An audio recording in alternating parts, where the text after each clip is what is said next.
오늘 이 시간 함께 하신 우리 모든 성도님들에게 온전케 하시고 새롭게 하시고 무엇보다 우리의 손에 하나님께서 베푸신 은혜로 가득하게 해주시기를 주의 이름으로 축원드립니다. 네. 여러분, 성경에서 가장 큰 성공을 거둔 사람을 꼽으라고 한다면, 성공을 한 사람, 성경에서 아마도 우리는 요셉, 다니엘 또는 다윗 등을 우리 떠올릴 것 같습니다. 이들의 공통점이 뭡니까? 밑바닥에서 시작해서 높은 위치에 올라선 사람들이라는 점입니다. 여기에는 우리의 이런 생각에는 이들이 누구도 부인하지 못할 성과를 이루었다라는 것이 전제되어 있습니다. 물론 여러분, 신앙인의 관점에서 본다면 이들을 한 나라의 총리나 왕으로 삼으신 분은 하나님이시죠. 하지만 우리가 어떤 비전을 놓고 기도할 때에 우리가 누구처럼 되게 해주세요 라고 기도한다면 아마도 우리는 10중 8구 요셉과 같게, 다니엘과 같게, 다윗과 같게 하여 주옵소서. 보통 우리가 그렇게 기도하지 않습니까? 하나님께서 해 주시더라도 어쨌든 그들이 올라선 그 위치는 누구나가 다 부러워할 만한 것이고 우리도 또한 그렇게 되고 싶은 거죠. 그래서 그렇기 때문에 우리가 부인할 수 없는 사실, 그것은 바로 그들의 삶을 성공한 인생이다라고 생각한다라는 점입니다. 그런데 성경에서 누구나가 다 본받을 만한 사람이지만 가장 큰 실패를 경험한 사람을 꼽으라고 한다면 여러분, 누구를 꼽겠습니까? 실패를 경험한 사람, 가장 큰 실패. 하나님의 시간을 한데 사람으로 오셨던 예수님이죠. 여러분, 사람으로서 예수님은요, 누가 봐도 실패한 인생입니다. 누가 봐도. 예수님은 사람들을 구원케 하시려는 목적으로 오셨습니다. 하지만 예수님께서 십자가에 못 박혀 죽으실 때에는 곁에 있는 사람이 단 한 명 빼고는 아무도 없었습니다. 사도 요한이죠. 요한 빼고는 다 도망갔어요.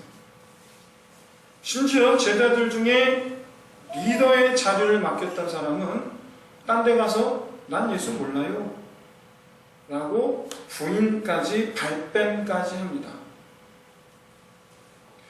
무엇보다 예수님께서 십자가에 달리시게 한 가장 큰 원인을 제공한 사람은 누구냐? 바로 예수님께서 3년 동안 함께 먹고 자고 함께 다녔던, 예수님의 가르침을 받았던 제자 중에 한 사람이었어요. 3년 동안 공들여서 키웠는데 한 명은 배신해서 팔아넘기고 한 명 빼고 나머지는 나몰라라고 죄다 도망가고. 여러분, 이런 예수님의 3년의 사역을 성공했다라고 여러분 말할 수 있겠습니까? 그렇게 말할 수 있을까요?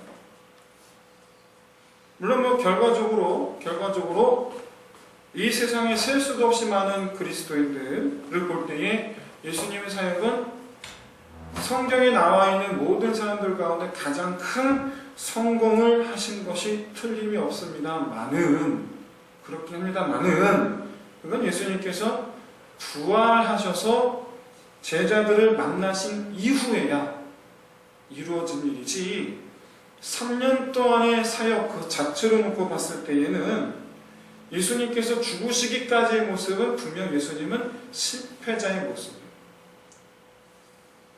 오늘 본문에도 예수님의 실패한 모습이 나타나 있습니다. 오늘 본문의 이전 상황은 예수님께서 벳세다, 고라신, 가버나움 등을 책망하는 내용이 나와 있어요. 그런데 아이러니하게도 이 세 지역은 예수님께서 가장 많은 이적을 행하신 지역이에요. 가장 많은 이적을 행하신 지역이에요.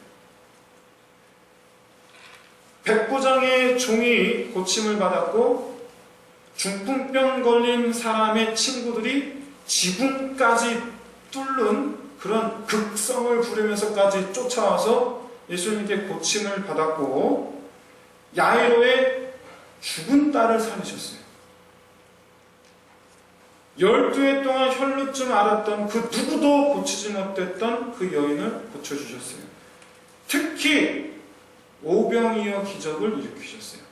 수만 명을 떡 5개, 물고기 2마리로 수만 명을 먹이셨어요.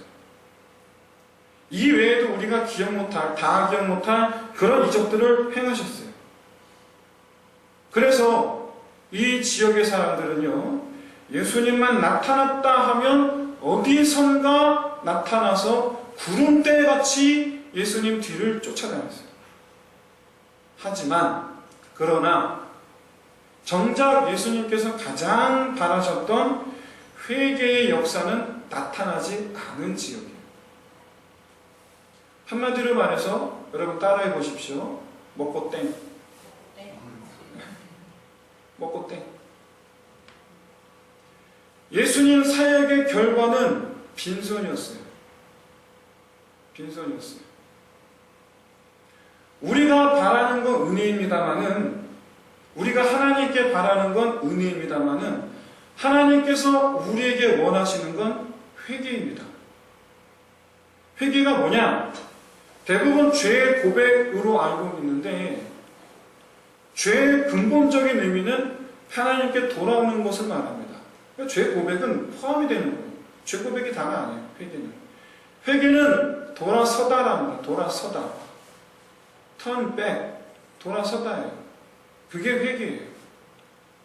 돌아서기 위해서 지금까지 걸어왔던 삶에 대하여 용서함을 구하고 나서 다시 이제는 하나님께로 완전히 돌아서 하나님께로 가겠습니다. 이게 회개예요. 하지만 이런 예수님께서 바라셨던 일들은 일어나지 않았어요. 이스라엘 백성들은 하나님을 위한 백성이 하나님의 백성이다 라는 것을 깨닫지 못한 채 하나님을 위하여 살지 않으면서 자기들은 자기 자신을 위해서 살아가면서 우리는 하나님의 백성이다 라고 믿었어요. 하나님 은혜만 받아먹고 먹고 땡 하면서 하나님의 백성이다 라는 착각에 빠진 상태에서 벗어날 생각을 하지를 않았어요. 이에 대해서, 이러한 태도에 대해서 성경은 완악하다, 패역하다라고 표현합니다. 여러분은 어떻습니까? 나는 어떻습니까? 2000년 전 이스라엘의 이 먹고 땡 문화가 2000년이 지난 오늘날에도 여전히 계속되고 있는 것을 여러분 눈으로 확인하고 계시지는 않으세요. 하나님의 은혜는 바라지만 하나님께 드리는 것은 인색한 것은 아닌지, 하나님을 위한 일에는 과연 얼마나 관심을 기울이고 있는지 여러분 깊이 생각해 볼 수 있으시기를 진심으로 소원합니다. 우리가 만일 오늘 본문 속에 예수님이라면 어떤 마음이었을까요? 어떤 마음이었을까요? 실망? 낙담? 좌절? 포기? 나 더 이상 못하겠다. 포기? 나 같으면 그러지 않겠어요? 열매가 안 맺어지는데? 안 맺어지는데? 이거 해서 뭐 하겠어요? 우리 같았으면 하나님 원망하지 않았겠어요? 나 왜 여기 이렇게 하셨습니까? 나 왜 이거 하게 하십니까? 이 마음을 제일 많이 가졌던 사람이 바로 칼빈이었습니다. 칼빈이었어요. 근데 죽을 때까지 쟤네 발을 못 떠납니다. 여러분, 실제로 성경에서 이런 상황에서 크게 낙심해서 우울증에 걸린 사람이 있어요. 칼빈뿐만이 아니고 바로 누구냐면 엘리야입니다. 엘리야. 우울증까지 왔어요. 우울증까지. 하나님을 위해서 열심히 일했는데 돌아온 결과가요, 주위에 아무도 없어요. 그리고 왕비 이세벨에게 쫓겨서 죽을 것 같은, 그냥 잡히면 죽는 그런 상황으로 내몰렸어요. 도망다니다가 탈진했어요. 그래서 나무 같지도 않은 작은 덤불 같은 그런 로뎀나무 아래에, 우리 교회 로뎀나무 경영하시는 분 계시죠? 로뎀나무 있어요. 그런 분이 경영하시는 기업 이름이 로뎀나무예요.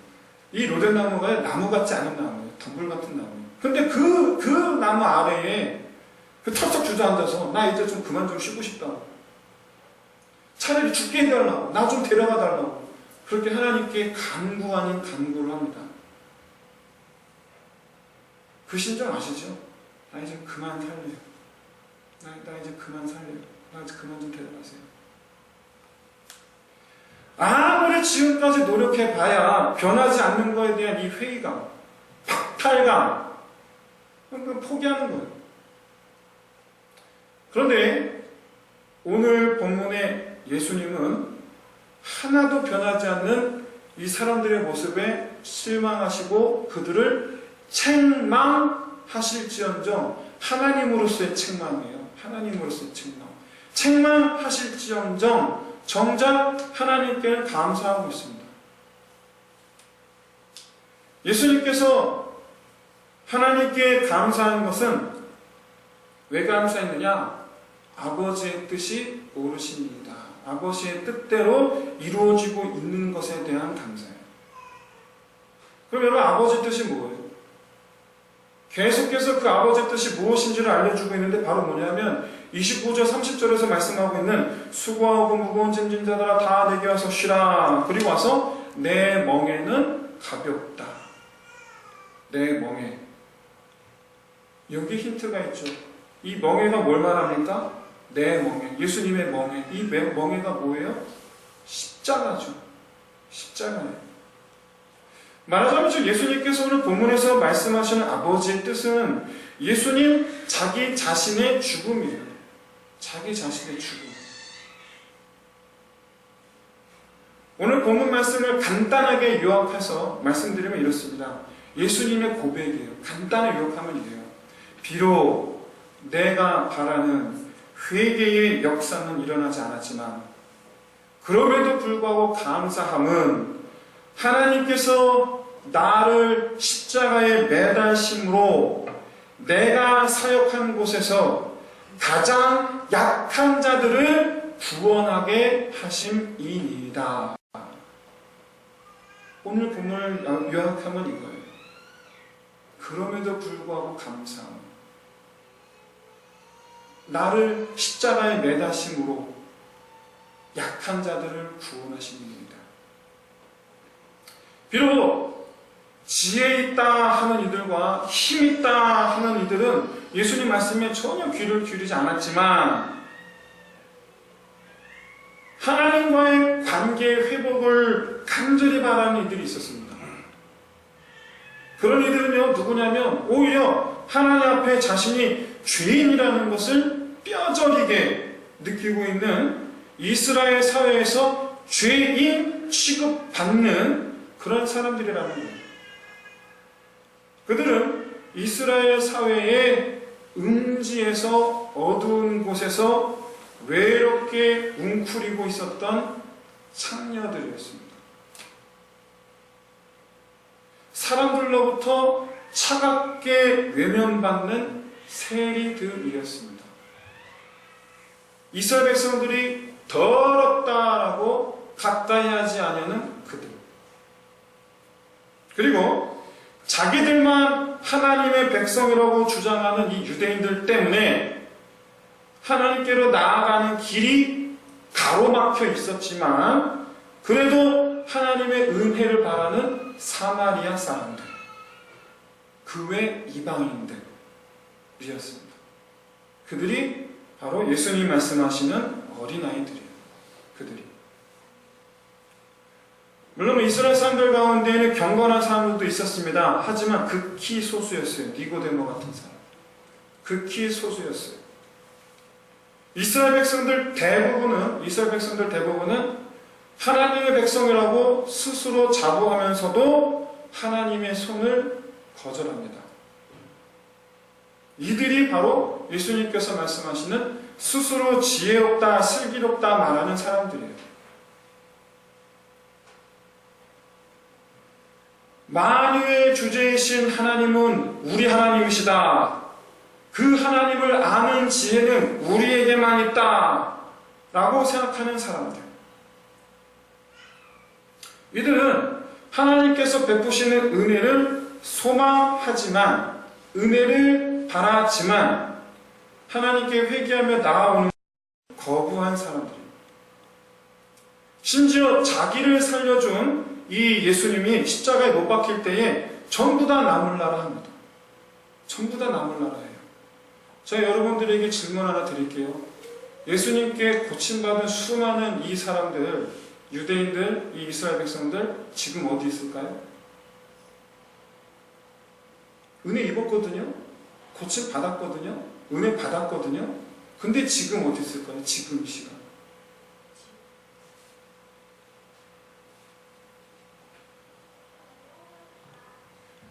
여러분, 예수님은요, 자기가 베푼 것을 기억하지 못하는 이들 때문에 원망하지 않으셨어요. 원망 안 하셨어요. 그들과는 달리 구원을 받은 이들이 있다라는 것에 대해서 그들을 위해서 자기를 내어주시는 것을 감사했어요. 뭘 감사했다고요? 자기를 내어주시는 걸 감사했어요. 아버지의 뜻대로 이루어지도록 자기를 사용하시기를 바라셨고 그렇게 되어가고 있는 과정에 있다라는 것에 대해서 감사하셨어요. 여러분, 베푸신 하나님께, 은혜를 베푸신 하나님께 감사하는 것도 중요하지만 나를 사용하시는 하나님께도 감사하는 것이 얼마나 중요한지에 대해서 오늘 본문에서 말씀하고 계십니다. 예전에 제가 사역했던 교회 담임 목사님께서 해주신 얘기예요. 그때 저도 거기 있었어요. 담임 목사님 딸이 결혼식을 했는데 교회에서 했거든요. 우리 교회에서. 그때 저도 주차장에서 차를 안내하고 있었어요. 수많은 하객들이 찾아와서 대부분 다 자기 자동차를 타고 왔습니다. 그런데 택시 타고 오신 분들도 계셨어요. 일산에 가까운 역에 내려서 거기서 택시 타고 오시는 거죠. 근데 그분들 중에 한 분이 택시를 타셨는데 충전께 부탁드립니다. 그랬더니 택시기사가 그러더래요. 나 그 교회 담임 목사 아는데. 그러시는 거예요. 그런 줄 알았죠? 도착했어요. 교회 앞에서 도착했어요. 그래서 도착했는데 딱 택시비를 내줬더니 택시비 딱 봤더니 택시기사가 내리더래요. 그러더니 교회 안으로 들어가더래요. 담임 목사님 이렇게 하객들한테 이렇게 인사하는데 갑자기 누가 자기한테 톡톡 정말 톡톡 오는데 막 웃으면서 이렇게 환하게 웃으면서 오더래요. 바로 보는데 하다가 기억이 나는 거예요. 누구구나. 그리고 악수하고 반갑게 서로 끌어안았어요. 신대원 동기셨던 거예요. 신학대학원 동기셨던 거예요.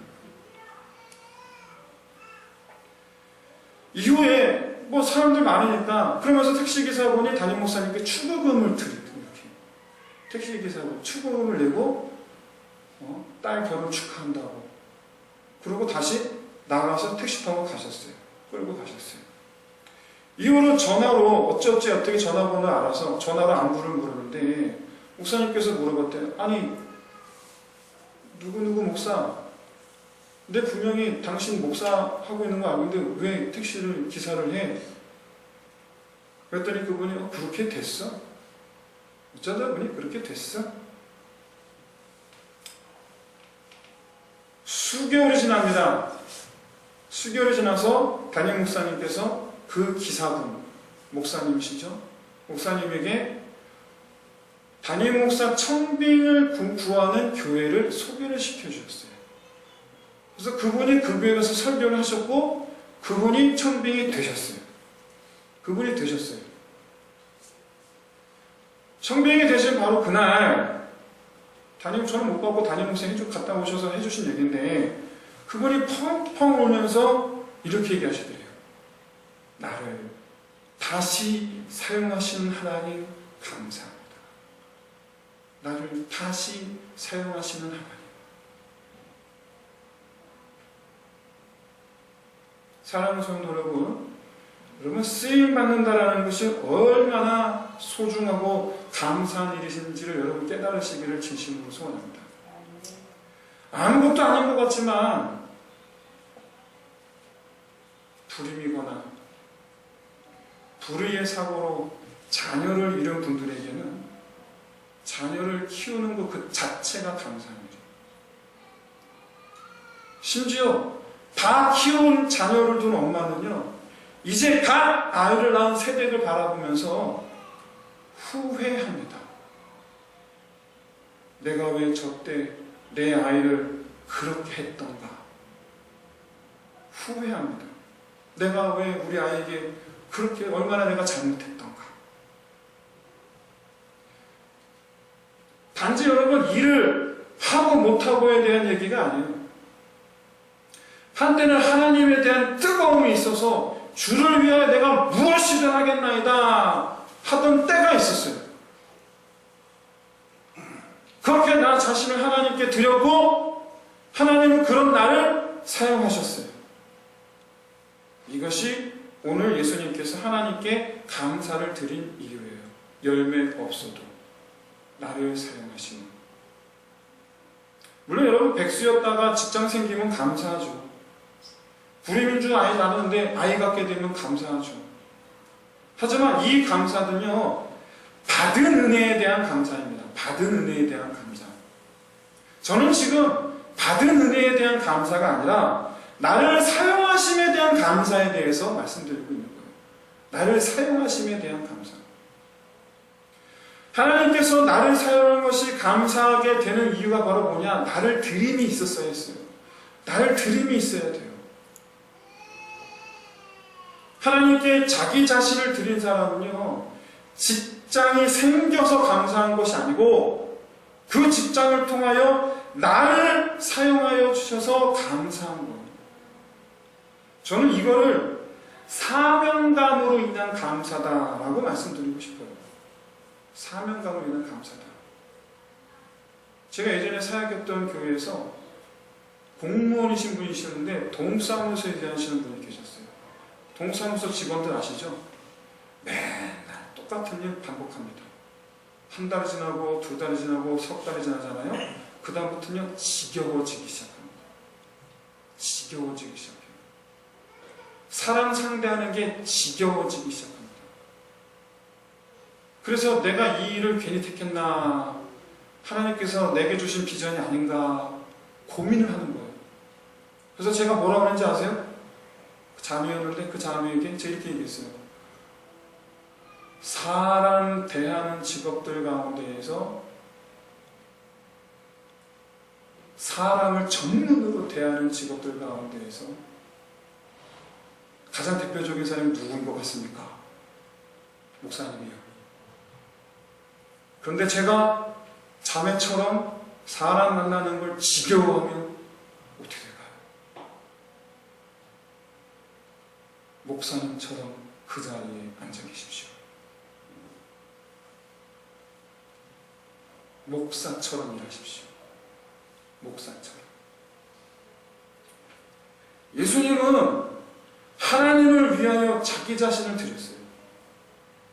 자기 자신을 드려서 하나님께서 자기를 사용하시기를 구했고 또 사용하시는 하나님께 감사했어요. 아버지 뜻대로 나를 사용하시고 나를 통하여 아버지의 뜻을 이루시옵소서.